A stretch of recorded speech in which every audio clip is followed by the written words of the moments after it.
All right. If I could turn back time.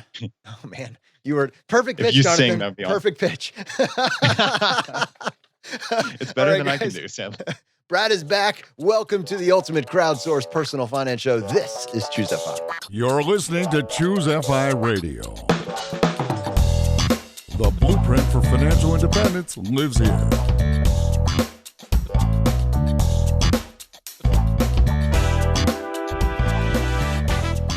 If you're looking to unlock the secrets to financial independence and early retirement, you're in the right place. Stay tuned and join a community of like-minded people who are getting off the hamster wheel and taking control of their lives in the pursuit of financial independence. Choose FI, your home for financial independence online.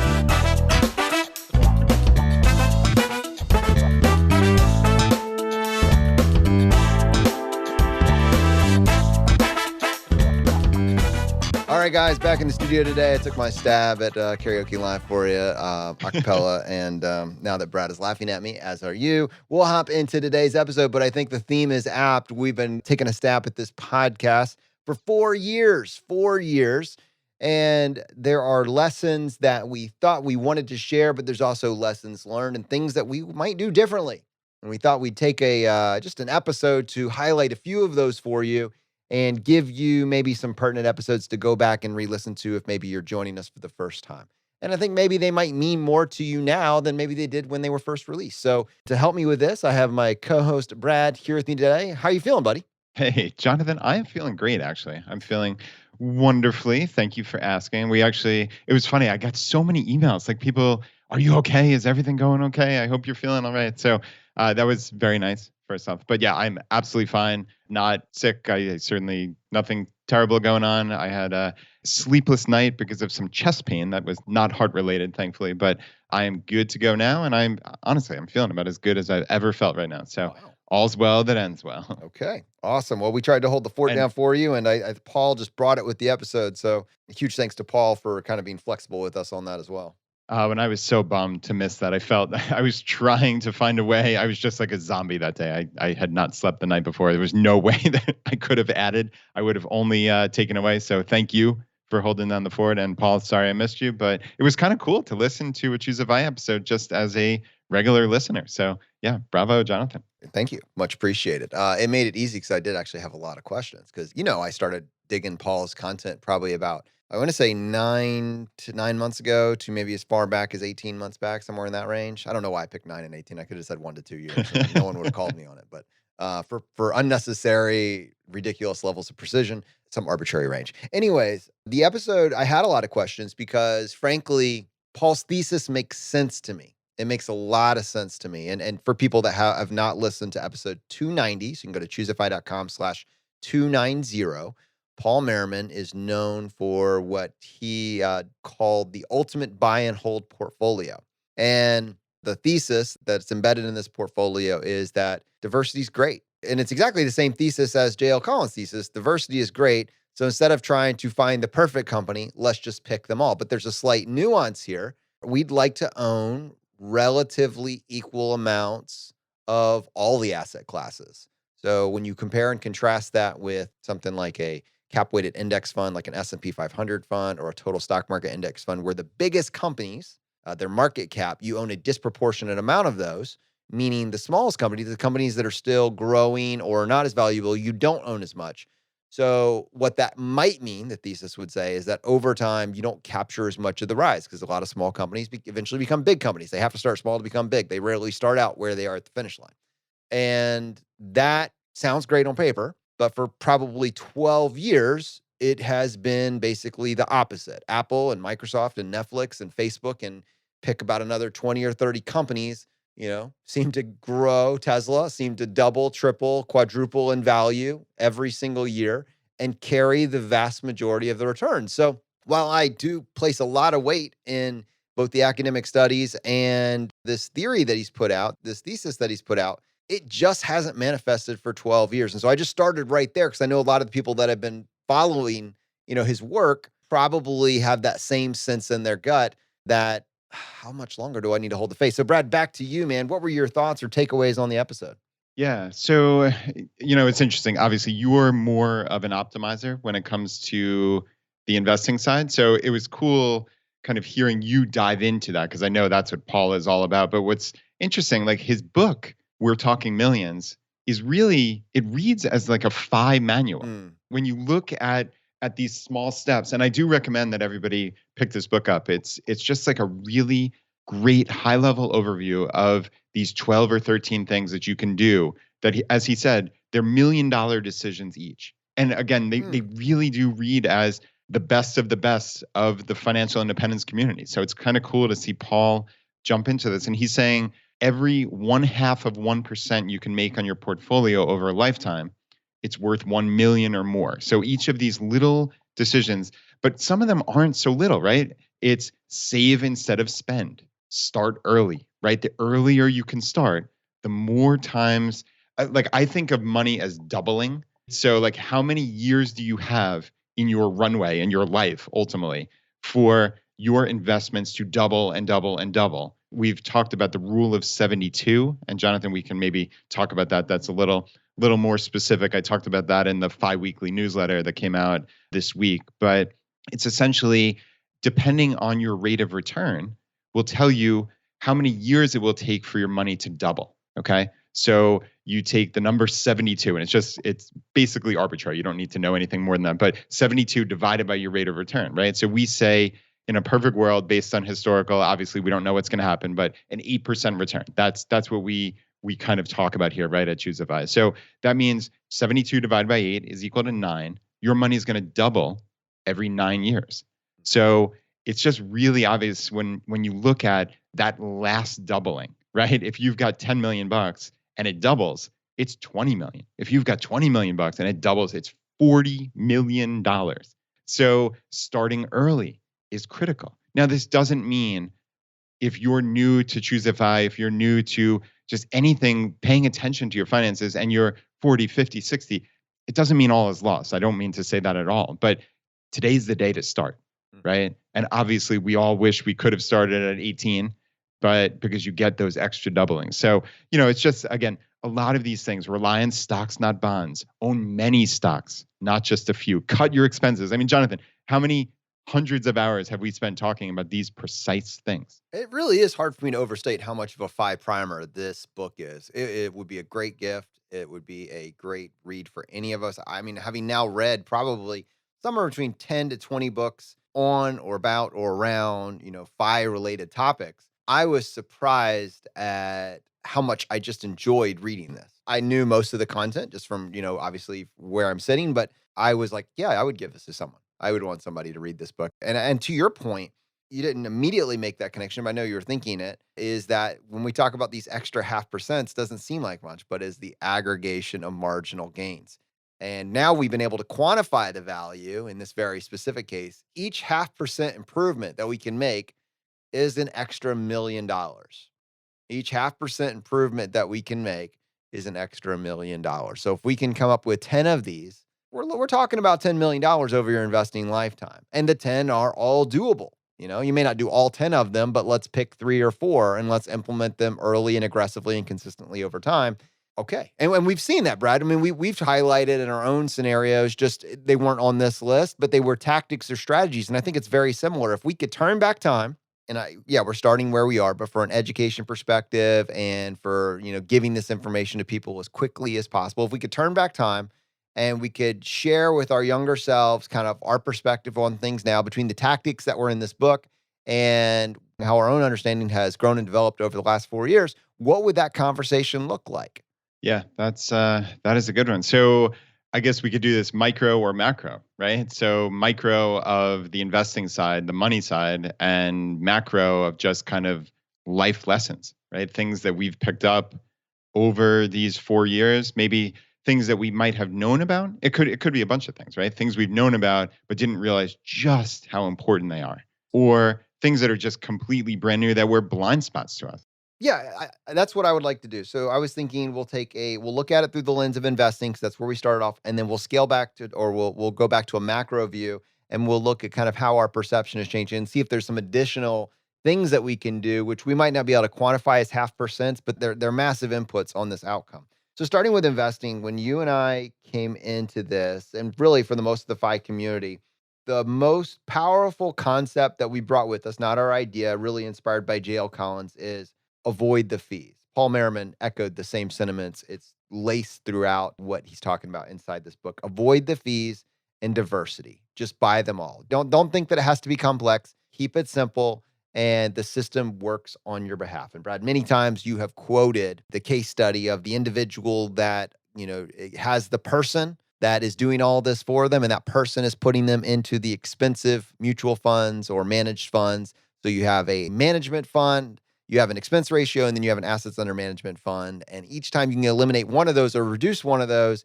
if you can reduce that by 1% on the expense ratio and maybe another 0.5% or so under the assets under management, I mean, we're talking quite literally millions of dollars for that individual over their investing lifetime. But then if they don't have a person doing it and that person doing it isn't putting it into this, brilliant fund with this person that's winning and, knowing when to get in, when to get out, how could you possibly, hope to succeed over the long term? And JL Collins kind of provided us a North Star for what that might look like if you understand the principles of time in the market is more important than timing. Yeah. And I think this is a critical topic. And yeah, we've talked about this so many times that I don't want to sound like a broken record with my exact example, but somewhere on the vicinity of 40+% of your total net worth will be lost to fees if you put your money in with a financial advisor at 1% and a expense ratio of 1% on some mutual fund. So if you're expecting an 8% gross return from the market versus that 6% net after those two fees that we just mentioned, you can expect to lose 40 to 50% of your total net worth just for that decision. So yeah, I mean, this is massive. When Paul talks about we're talking millions, it quite literally is many, many millions just from those decisions. And I think the biggest thing here is just that you get started. The reason JL Collins put the book together, The Simple Path to Wealth, we documented it on a very recent episode, which Brad will provide that number in just a minute. I'm sure you can look that up. But, his daughter, he couldn't get her engaged. And most of us, it's like, it's too complex. We don't understand it. How can we it just get started? It's literally just do it. Just trust the process and do it over time. Don't check your accounts. Don't check to see what the market's doing. Just make regular contributions over time. And if you can avoid the fees, you're already locking in return. Now, we already just discussed how Paul Merriman adds some nuance to that, and we just talked about it in depth in this episode that we just passed 290. So, Brad, what was the episode with JL Collins that we just did with him? The most recent one was episode 284. Cool. So we added some complexity. And this is where we start to, and we're not going to spend the whole episode talking about these investment nuances, but I think right here, it's important to talk about some people that we've had on the show that have really helped us kind of expand things a little bit. So I would just like to add on to this Todd Tressiter, and I believe that's episode 52. It was an early episode. He kind of poked the bear a little bit and said, complexity is important. Simplicity, it's good enough as a baseline, but it doesn't accurately reflect reality, and life isn't that simple, and you should kind of look outside of that. And that episode, it highlighted a few different things, but one of the biggest points that I think that Todd Tressiter talked about that I got a lot of value of was highlighting that there's really 3 different asset classes or 3 different strategies here. And you could invest in paper assets, which is like the stock market. You could invest in entrepreneurship, start your own business, or real estate. But those are the 3 different ways that people make money. And that we'll extend this conversation shortly thereafter. But he also said inside of paper assets, specifically the stock market, complexity could be valuable. And he prefers complexity. And what's interesting about that is when you bring in 2 additional perspectives, Big Earn from Early Retirement Now and Rick Ferri, both of who have wonderful credentials in the space, there's a balance in between the 2, right? I mean, just because you love complexity doesn't mean you need to go for it. Big Earn and Rick Ferri both said most people will do far better just to stick with something simple that they can understand and that they can stay the course. That's the biggest thing. It's the cake versus the icing. Everybody wants to focus on the icing. Everybody wants to talk about these different vectors and all these different strategies. But if you don't stay the course, then you're going to underperform the market over the long haul. And so how do you consistently, keep up with the market? That's the strategy. And it goes back to something simple that will enable you to stay the course. And Brad, I think that's a pretty decent, balance on this, on what we've talked about in terms of investing strategies. Yeah, and I think it's important to note that there certainly is nuance. I think sometimes people maybe get on us or the FI community about just VTSAX and that's it. And that's not a fair understanding of what we talk about because clearly, like you said, we've had probably a dozen different episodes talking about nuance. But I think what you hit on is really important is that it's what is going to increase the likelihood of success for the vast, vast, vast majority of people. And I think for me, I've seen very few instances in life just generally, not just with investing, but just generally where simplicity doesn't win. So, Jonathan, I obviously, as I've discussed, I crave simplicity. And I think, even when looking at the statistics and you look at people like Warren Buffett, who has talked about, his estate going into a low-cost Vanguard S&P index fund, that he believes that's the highest likelihood of success. But, you personally have strayed a little bit from that. And there's nothing wrong with that, right? Maybe that's the wrong term. Strayed. It sounds like you've done something wrong. No, but I mean, I think you enjoy it, frankly, right? Like you enjoy learning more, and there's nothing wrong with that. And you've come to the conclusion that with a certain percentage, and I imagine it's not an enormous percentage, but with a certain percentage of your money, you are not just doing the straight S&P 500 or total stock market index fund. Yeah, I mean, that's accurate to say. I wanted to bring one more name into this fold because I think what I'd like to do is just share, like we just dropped a bunch of names, how I've navigated them. How are they all right? Like that's kind of a thing. Like I've kind of in my own mind found a balance that works for me. And it's not dogma, it's not doctrine, and I don't expect anybody else to do it. But I think I am in the same position as the listener of having heard these people that have done a lot of research, respecting all of their opinions greatly, and not finding as much conflict as you might hear when you finish an episode and, well, one person did this, one person did that. Which one's right? Well, there is no right answer. There's what works for you. And I just want to share a little bit of my interpretation of kind of the path that I am going. So greatly inspired by J.L. Collins, coming away with this idea that I crave simplicity and I'm not going to be able to, with precision over the long term, consistently find the companies, and know when to get in or when to get out. So that was like, like index fund investing, avoid the fees, which also made me more aware of index funds and also ETFs as well. That was kind of like a big light bulb moment for me. Paul Merriman really opening up the door to this idea that I like the idea of increasing, at least with a percentage, a little bit of diversity outside of just cap weighted funds, putting a little bit more towards small cap and value. Big Earn, you gotta understand, Big Earn has two audiences. Big Earn is a nerd's nerd when it comes to Excel sheets. I still don't know how to navigate his Excel sheets. But Big Earn has two audiences that he reaches, those that really like the extremely complex stuff, but then also recognizing that that's not the vast majority of the audience, and he tempers it down. And so I find I really appreciate his perspective, and I may not line up with him 100%, but I find that like I kind of use him as a little bit of an anchor to make sure I'm playing inside the lines here. Rick Ferry also, he kind of takes a look at what J.L. Collins is talking about and what Paul Merriman is talking about, basically saying these are both going to work. But if you want to do what Paul Merriman is talking about, you got to be willing to go through some droughts. And whatever strategy you pick, don't give up halfway in. Like once you pick that horse, stay with it, because then you're just going to lose. And we saw that again with COVID. What got crushed during COVID the worst? Apple and Netflix and all those, they bounced right back. These value and small cap stocks, they got crushed 30, 40%, and they stayed crushed. And we can visualize that. Small businesses are the ones that are hurting the most. So you got to be willing to, you don't want to abandon that in the middle. And that was a little bit of a wake-up call for me, to just in terms of how I just assess my own personal risk tolerance. But here's where I want to pivot outside of this with two folds. One is Brian Feroldi. Now, I had long sworn off individual stocks, or at least I hadn't looked at them, and I had just gone for index fund investing. But to be honest with you, when I came into the show, Brian Feroldi, Brad, if you could bring up this episode, Brian Feroldi writes for The Motley Fool. He's been a frequent guest on the show, huge friend of the FI community, and also a huge fan of individual stock investing, picking individual companies. And I got to be honest, I always conflated in my mind buying individual companies with day trading. And I've realized after talking to Brian Feroldi and looking at my own bias, they are not equivalent. They are not the same thing.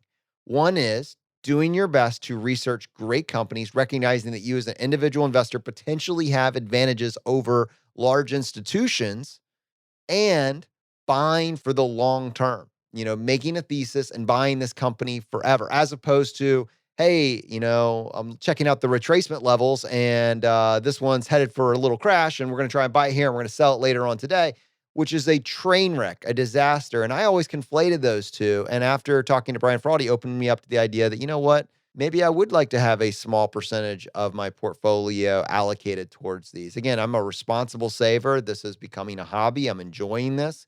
I'm buying companies. I'm not buying stuff, with this money. And, try to make a couple thesis and see how it plans out. And so these are just different directions that I have gone. Brad, I'll come back to you, get your thoughts on Brian's individual companies as well, because I think that was an episode that really resonated with you also. Yeah, it absolutely did. And yeah, he was on originally in episode 75 and then again in episode 200. He was also on episode 122R about dividends. But yeah, the two in question are 75 and 200. And I think, again, yeah, turn back time. So individual stock investing always seemed like a sucker's game for me. And I think that was just because I didn't know enough. It seemed like, to your point, maybe it didn't seem like day trading to me per se, as much as just gambling or just buying little pieces of paper, or, they're not stock certificates anymore, but in essence, and just hoping you could sell it for X% higher, sometime in the future, as opposed to that fundamental rethink. And JL Collins actually helped inform this just with his entire concept of behind index fund investing is when you're buying an index fund, let's say total stock market index, you're buying a tiny little piece of thousands, upwards of 3,000 companies, and everything those companies do, the 100+ million American workers that are working for those 3,000 companies, you're getting a little piece of all of their efforts, right? So that's the macro, but you can take the micro of, okay, I'm buying a piece of this one individual company. And again, I'm not just buying a piece of paper or a share on a computer screen.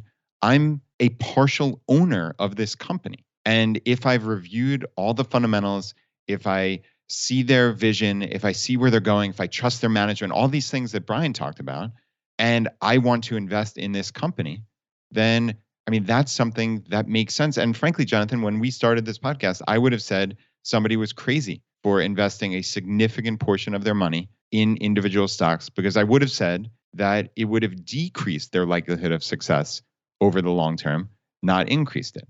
And while I still think I would not advocate a huge percentage of your portfolio in individual stocks, I'm very open and willing to admit that I was wrong about the 0% that I would have advocated 4 years ago.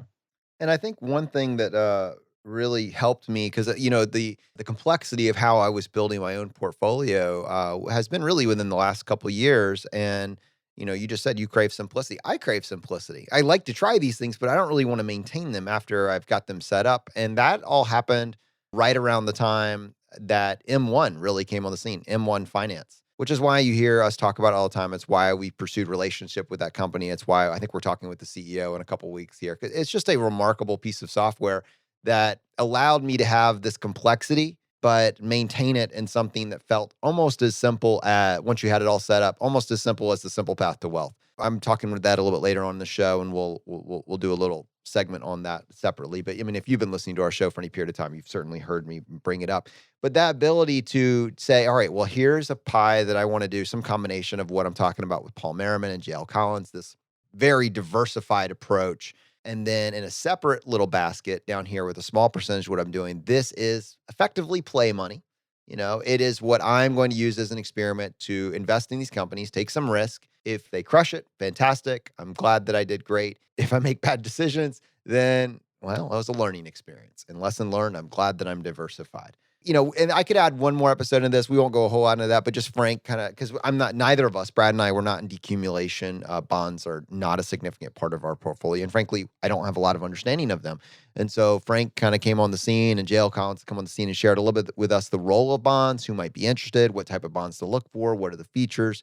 Those are not something that are part of my investing strategy personally. But I know certainly different people in the audience have got value from that. But what I wanted to come back to, Brad, is as we pivot out of this, going back actually to Todd Tressiter. Todd Tressiter said there's 3 different types of investments. And yes, paper assets are one on the stock market, but the other 2, one of which I've still ignored to this day, and you have not, real estate is one of them. But the third one is entrepreneurship. And I kind of knew this because we were pursuing creating our own business with Choose FI. But over the last 4 years, I have become, and you were a little bit farther ahead of me at the time, but I become a full-blooded entrepreneur, and I love it. I love the fact that you can double the value of your company over a period of time, that you can put, sweat labor in, and you can create something of value, and it is truly an investment that you have total control over. And so that is something that I don't think I appreciated as much before Todd Tressiter's episode, but I certainly have now. And it was amplified by the message that was really carried by Alan Donegan. You remember in episode 21, we barely talked about entrepreneurship. Alan called us on it and saying, this is massive. This is massive for the FI community. This was my path to FI. Don't you think it should get some credence? And we were so taken back by that realization that it was a blind spot, that we kind of reworked our own framework for this conversation based on what Alan brought to the table. Alan Donegan, Rebel Entrepreneur. Yeah, it's interesting how that kind of all came together. Yeah, the Pillars of FI was episode 21, and we did not include entrepreneurship in the 10 Pillars of FI, which right now seems laughable, Jonathan, right? But yeah, I mean, Alan reached out to us. That was the first time we met Alan and said, hey, this is a blind spot. And it's funny, every time you talk about Todd Tressiter, I think about complexity, right? Like just even down to the language of paper assets. But he's not wrong. I mean, that's the thing. Like he couched it all in needless complexity, in my opinion. But his message of those three main pillars, I mean, he's not wrong at all. It's the stock market, it's real estate, and it's entrepreneurship. And I mean, I think that's where we've ultimately landed at ChooseFI. So Todd, way back in episode 52, again, I think probably a little needless complexity with the language, but the message is spot on. And it's funny, right? Like entrepreneurship was a part of my life for a handful of years at that point, but I still didn't consider it a main pillar of FI. And I think real estate, if we talk about turn back time, I have mentioned so many times on the podcast how real estate is really, or at least in the story that I tell myself, real estate investing was my biggest failure. And it was something that probably legitimately cost me hundreds of thousands of dollars. I made this catastrophic investing error in my 20s. And in fairness, it was never real estate investing that was the error. It was speculation that was the error. So that's what I've learned. And that's the beauty of this, right? Is you learn so much about yourself. Like I put that out of my mind for so long. And I just said, oh, real estate investing's too hard. It's not something I can do. I screwed it up the first time and it almost destroyed my life, right? Like all these things. And by talking with people like Paula Pant and Chad Carson, I realized that this was my fault and I needed to take ownership of that, right? It wasn't real estate investing's fault. It was Brad's fault for speculating. And I think what I came around to was real estate investing can be a significant part of my overall portfolio if I do it with investing at heart, right? Thinking about it as a business, not about, oh, am I going to buy something similar to what I was talking about with the gambling of the stock market? Am I going to buy something and hope that it goes up so I can sell it to some other sucker, right? That's speculation. That is essentially the definition of speculation. And that's what I tried to do with real estate until a couple years ago when I decided, okay, I think I can dip my toes back in this. I think I can put my accountant's hat on and my entrepreneur's hat on and say, hey, just look at the fundamentals of this as a business. And yeah, I mean, Jonathan, I said here on the podcast, probably, I think it's almost 2 years ago, that I did wind up investing in 2 single family rental properties. And, you know, obviously it's a pretty small sample size because it's only 2 properties and it's less than 2 years. But so far, they've really been a nice success for me and just an overall positive experience. So yeah, it's interesting to see, like, if you had talked to me on January 1st, 2017, when essentially we started ChooseFI, I would say there's no way on earth that I would invest in real estate. And it's become something that I would contemplate augmenting as part of my portfolio. Hey, this is Andrew from the ChooseFI team. I hope you're enjoying the show. We're going to get right back to it after these quick messages.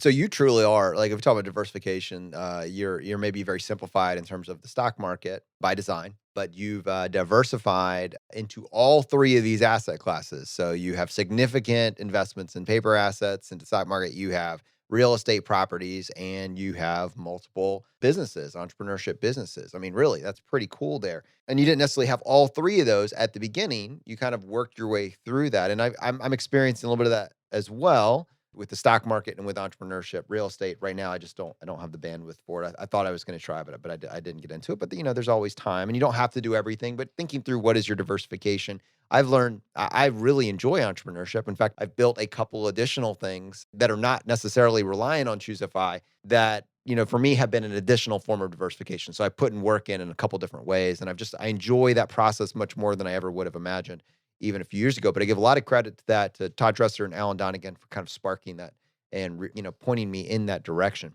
I think a lot of this really goes back to, Vicki Robin talking about what is your most precious non-renewable resource and what are you doing on this planet? Are you making a living or making a dying? And it's pretty obvious. Most of us would like to be making a living. So you got to view your time as that's your life energy. That's your most precious thing. So if we look at, a few of the themes that we just talked about, that was in this kind of finite bubble of money. How can we optimize the money that comes into our possession to give us the best chance of success while maintaining simplicity so that it doesn't suck up every free second? Because when you decide to start adding some of the complexity that we talked about, there's a price to be paid for that, usually your time. Brian for Aldi spends a lot of time researching companies, right? Big Earn spends a lot of time researching all these different things that he loves it. They're passionate about. Todd Trusted probably the same thing. Paul Merriman, Rick Ferry, probably the same thing.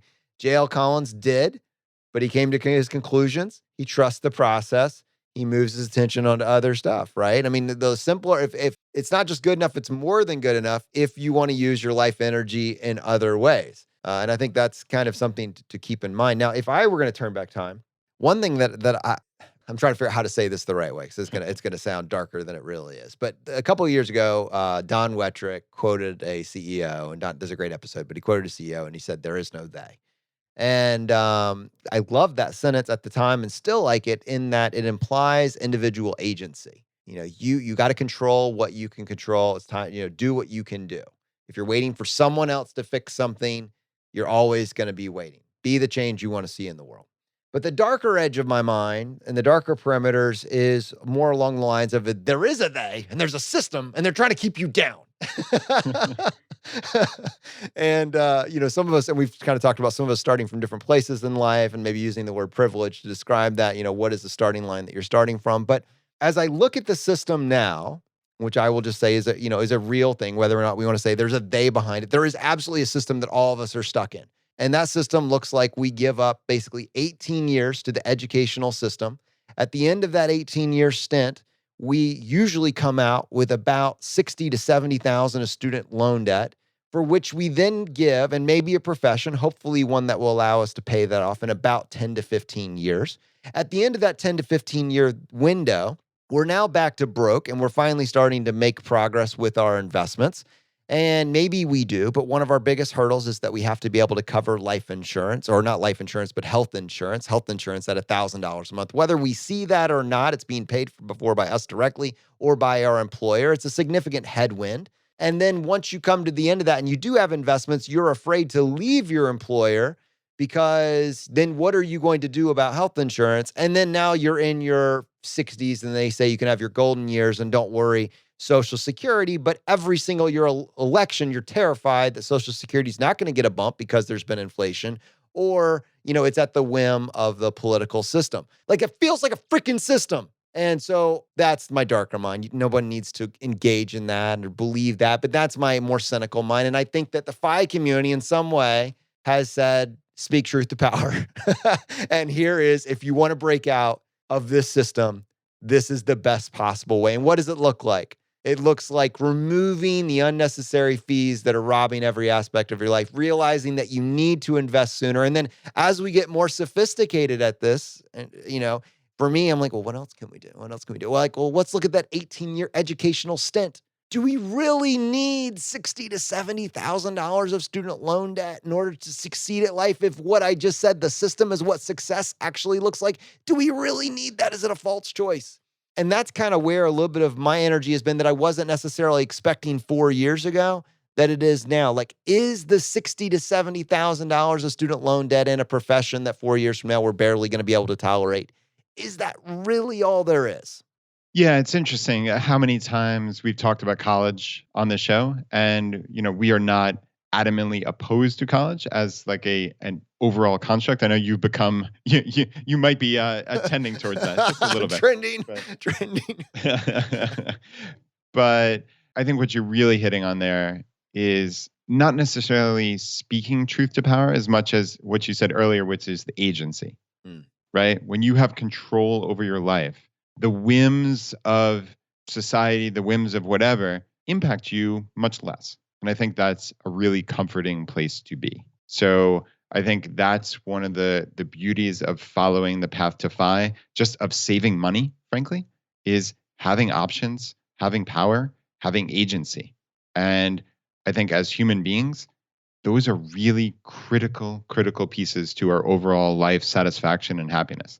So I think that, when you ask me, why would you follow the path to FI? I think that's it in a nutshell. Even if you took it as saving money was deprivation, right? Which I don't take that at all. And Jonathan, this is actually interesting because I think you, like you've always said, you are a natural spender, right? So you maybe in your perfect world would like to be spending more money than you currently do, but your overall judgment on what is the best path to lead to my best life, it's okay, maybe I will curb that impulse a little bit because this gives me more power. This gives me more options. And that is well worth even that tiny little bit of deprivation, So I think that is a perfect way for the natural spender. For me, the natural saver, like I'm not necessarily looking to spend more money except, maybe at the margins here or there, but it still gives me those same results, right? So it covers that entire spectrum of, hey, no matter where you're starting, no matter what your own outlook on spending money is in theory, you're getting the value of following the path to FI. And I think that's just a kind of a cool rethink on this.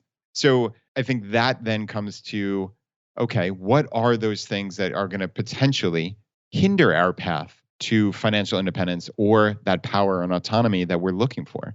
And the sad thing is, in this day and age, there are these systems that just in a perfect world would be blown up. Like in a perfect world, are people spending $50,000 a year on college? No, obviously not. To your point, in a perfect world, are people spending more than $1,000 a month just on health insurance, not on health care, just on health insurance, right? Like you and I realize like that we are business owners. That's what we spend. We spend well more than $1,000 a month per family on health insurance. And then every dollar of healthcare is paid on top of it because you have a high deductible. So what you were trying to get at there is whether people know it or not, as part of their job, their health premiums, their health insurance premiums might be a couple $100 a month, but their company is paying it. So that's part of their wages, whether they know it or not. It's just not coming to them.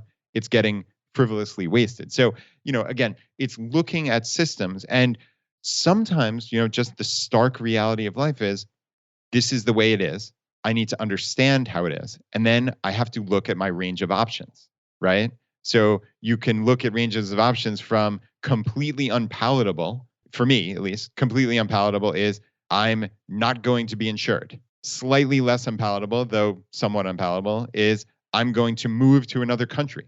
I love America. I have no interest in really doing that right now. My kids are very happy in their schools, but is that a 0% chance? No, obviously it's not a 0% chance. I would say for me, it's a 0% chance that we will go uninsured because I think that opens me up to liability that I'm not interested in, right? So I go through this range and then, okay, I could earn no money. I could just shut down my businesses, earn no money, and then get subsidies. And then my health insurance is $0, but yeah, great. But, but then I don't have Choose FI, right? Like so like, again, you go through a range of just what are the rules of the game? And I think that's really, Jonathan, in a very tongue-in-cheek way, I'm trying to describe this is in every aspect of life, you look at the rules of the game, you survey the field, and you make the best decision that's going to work for you. And I think, that's where, you've hit on, again, if you could go back in time, I think your college choices would be dramatically different. And I think, that's what you're advocating significantly with Town Stacker that you've created just in the last year. It's insane. I mean, we're going to actually do an interview with Anita coming up here. She was a student that just graduated from this program that we put together. And within 40 days, I think she came out of the hospitality industry, not to spoil her story, she'll be able to tell it, but hospitality industry, everybody knows what's going on with hospitality in the year 2020. There is no hospitality industry. I think she was laid off. I'm not 100% sure on the details of that, but certainly was looking to pivot out.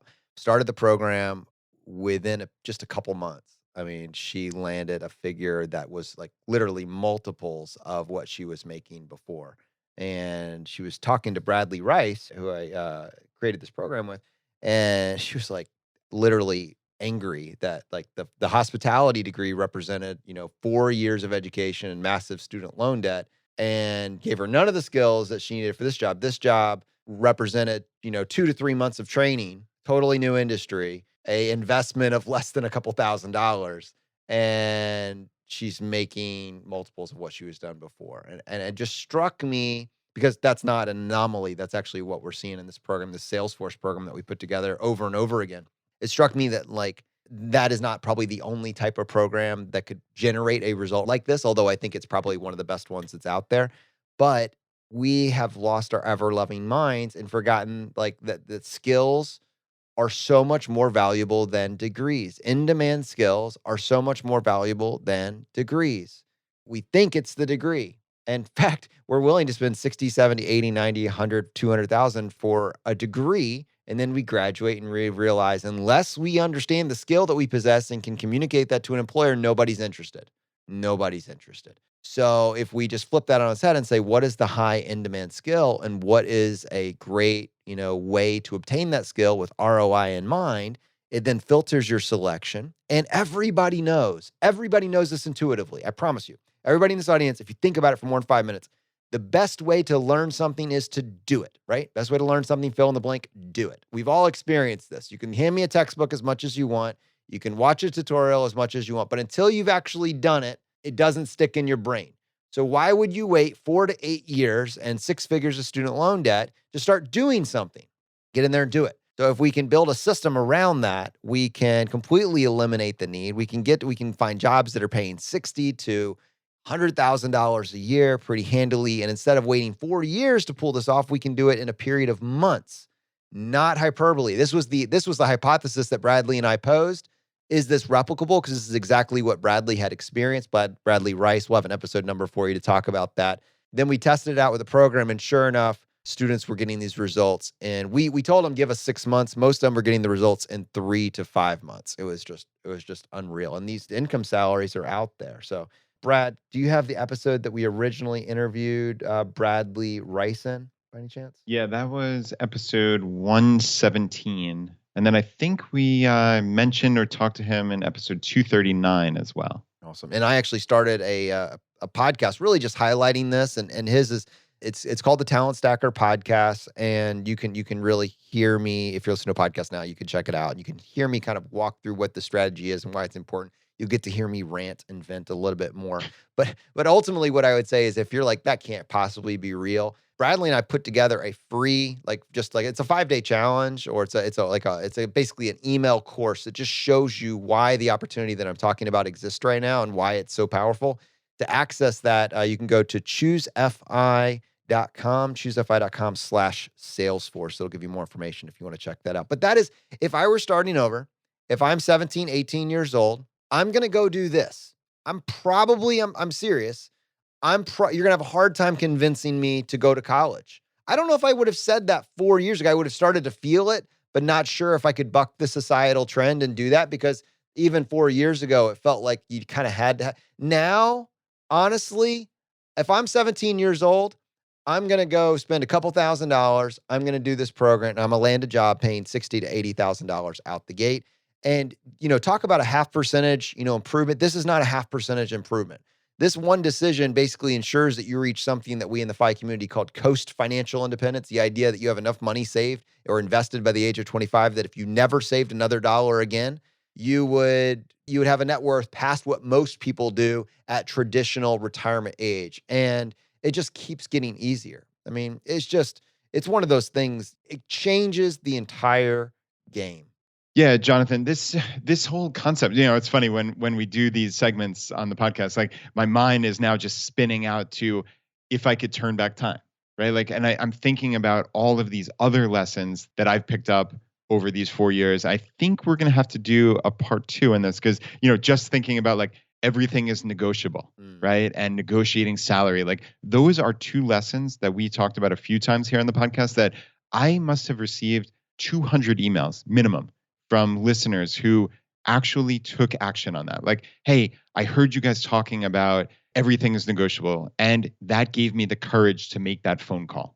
Or, hey, I listened to that episode with Tori Dunlap or Financial Mechanic, and I actually negotiated my salary and got an X raise, wow. $10,000, $20,000 raise, right? So those are things that jump to mind. There's a ton more about like maxing out tax advantage accounts that I wish I had done if I could turn back time. So yeah, would you be up for round 2 of this? You know it, man. Yeah, you can find us every Monday and Friday. That'd be fun.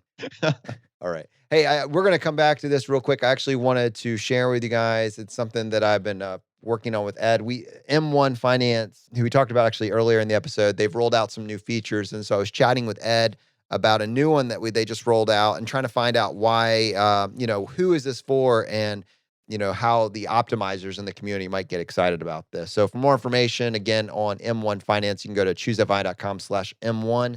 But the feature we're going to be talking about today is Smart Transfer. So we'll go ahead and pull that up now.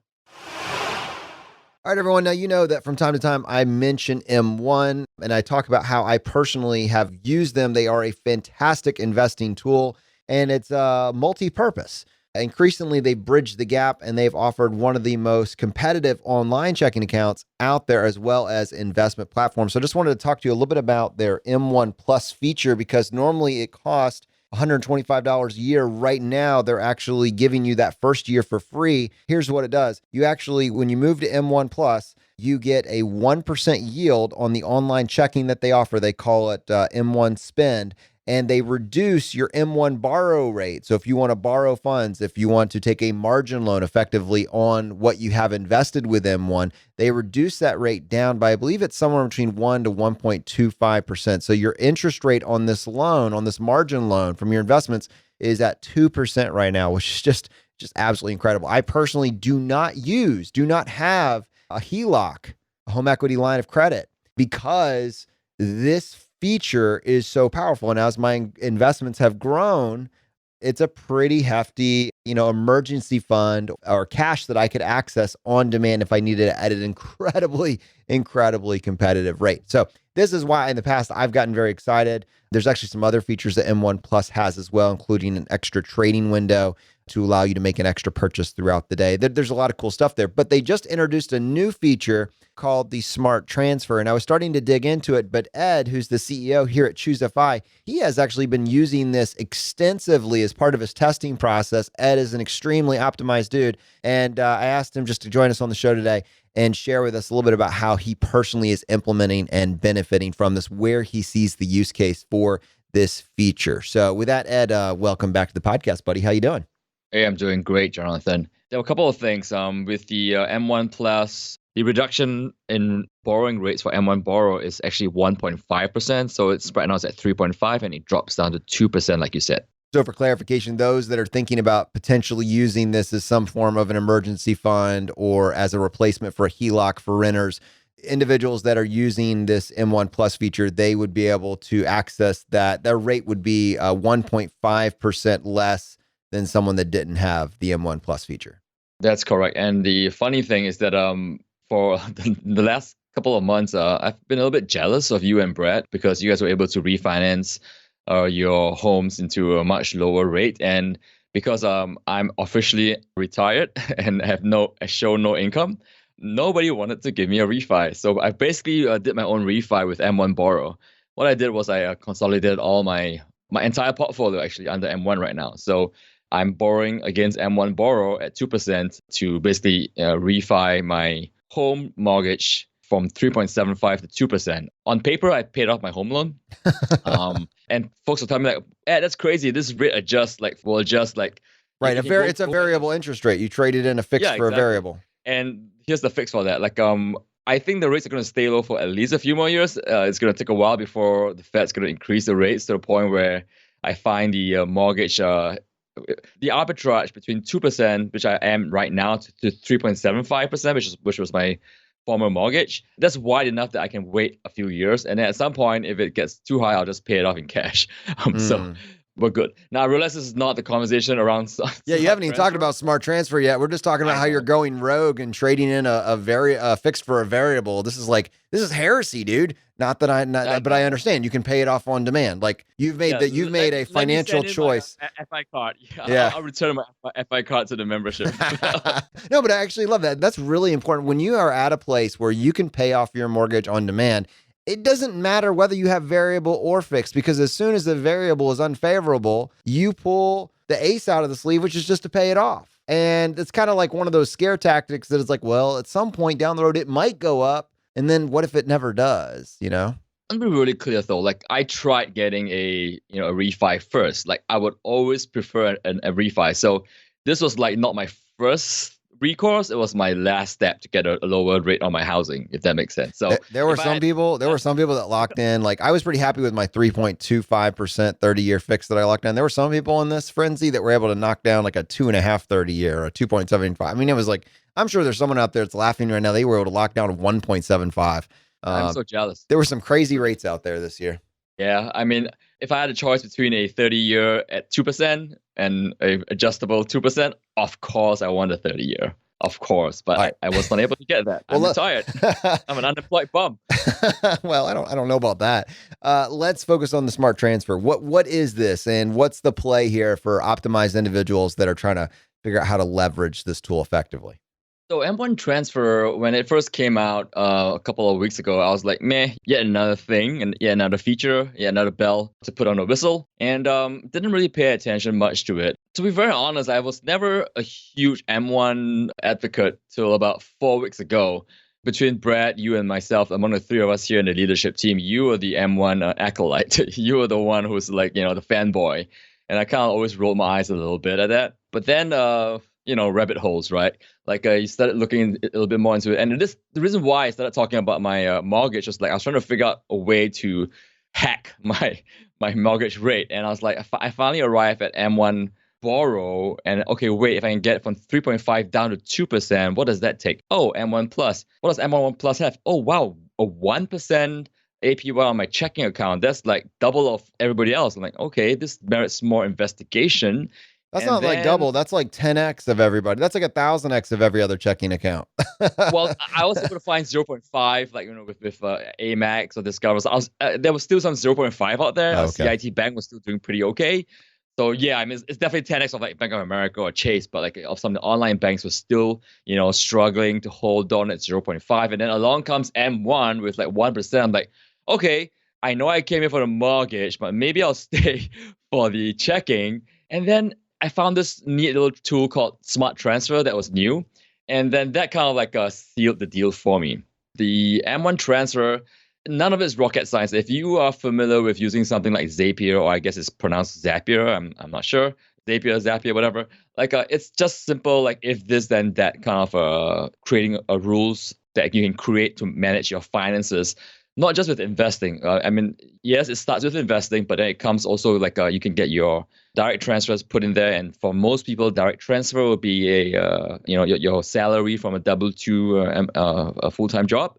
But it could be anything. It could be a transfer that you create between your full-time bank or your quote-unquote real bank to M1 Finance. So basically, it's the money coming in, and then the beauty of Smart Transfer really kicks in when the money's in the M1 ecosystem. Do you want to be able to optimize for the 1% checking yield? Boom, you transfer it there, and then you create some parameters or some rules around that so that when it drops below a certain amount of money, let's say $500, then it automatically sweeps it into one of your investment accounts. And if the level drops too low, because, for instance, maybe now you're using that to spend on M1 Spend, which is the checking account, is what it's called, you get 1% cash back when you spend using your M1 debit card.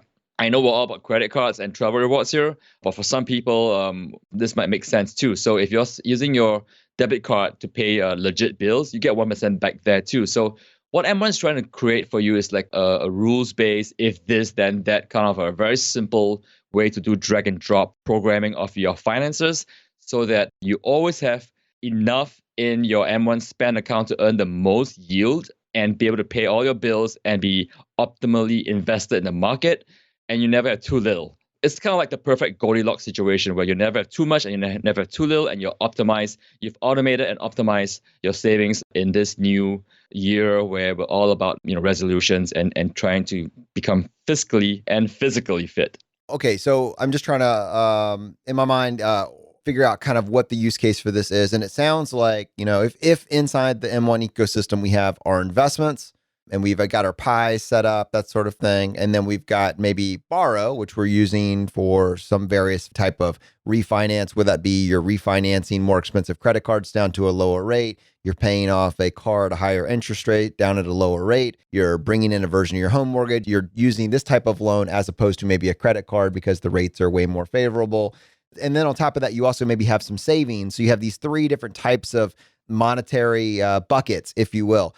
And so now this rules-based system says, all right, we want this amount of cash always to make sure that we can cover our bills at all times based on maybe some sort of YNAB budget, whatever, kind of how much you need. You front load the work to basically pre-establish we're always going to have this amount on these days or weeks.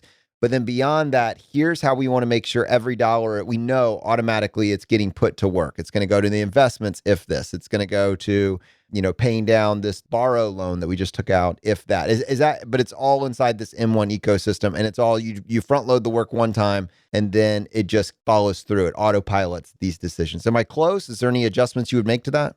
Yeah, I mean, the way I view it is like a game of rates. And in my use case, I use it for my mortgage, but I realized that I'm probably the outlier of the group. I plead guilty to that. But for many people, it could be a really good way of consolidating, like you said earlier, like consolidating personal loans, credit card loans, bring it down from like 24% or whatever down to 2%, right? And so in and of itself, that's a way of you're already winning at bringing the interest rates down. So if we think of interest rates as what you owe as negative numbers, so if you owe minus 6% on a student loan, well, maybe let's go with no. I think I got it. So you're actually saying, so it's external. So it's all these external accounts that you're connecting and you're giving M1 information like the interest rate and the balance. And then you're making these rules-based decisions. So basically, once you decide if you're going to go with the Avalanche or you're going to go with the debt snowball method, you give that information to M1 Smart Transfer, and then M1 just takes care of following through on the plan that you set. Right. So when your money is not busy, if it's not busy paying off for loans, it is busy earning you a yield in the stock market, or it is busy earning you 1% on your checking account, if that makes sense. So in my brain, it's like a negative interest rate, and then there's a 1%, which is the benchmark, which is what the APY that M1 Spend gives you on your checking account, and then it's whatever the sky's the limit when it comes to investing. So individuals that are interested in checking this out, we've put together a lot of information around this fantastic tool. Ed, just go to choosify.com/M1? Yeah, that's right. All right, guys, if you have more questions, let us know. But I mean, I'm telling you, they didn't necessarily know this when they made this tool, but their target person for this tool was the financial independence community, long-term buy and hold investors that want to automate their path to financial independence. And they see it now, which is why, I think we are so excited to share this tool with you guys. Again, for more information, just go to choosify.com/M1. All right, guys. Well, I hope you got value from this episode. Thanks so much for joining us today. And we will be back this upcoming week. And we'll also try to pick up this conversation about turning back time. And just keep in mind, for those of you that are more conspiratorial minded, and for those of you that are just like, man, there's some things about this world that just stink. If we could just fix that, everything would be better. Either way, let us know. Send us your ideas. Send us your feedback. What are the places to optimize that maybe you haven't heard us cover on the show? What are, if there's a system that's been built and there's some unfortunate downstream consequences for those of us that are not questioning everything, what else should we be questioning? Send us your ideas, your feedback. We'll see if we can turn it into a show. In the meantime, keep questioning and keep looking for marginal improvements. You've got this. The fire is spreading, my friends. We'll see you next time as we continue to go down the road less traveled. If this episode was helpful to you, don't forget to subscribe. If you want to help spread the word, please give us a 5-star review and tell your friends about us. We can be found on Apple, Google Podcasts, Spotify, and anywhere you listen to podcasts. While you're there, don't forget to check out our other shows like Everyday Courage with Jillian Johnsrud and Rebel Entrepreneur with Alan Downigan. If you would like a free bite-sized course to jumpstart your financial independence, check out choosify.com/challenge. Choosify is produced by Andrew Mendonca and Zachary Tan and is a production of Choosify Media Incorporated. Choosify.com is managed by Annie Sheely with William McVeigh, MK Williams, Melissa Lagerquist, Liz Kessler, Stephen Heptig, Kelly Black, and Jennifer Ma. And Ed T is our CEO. Thanks for listening.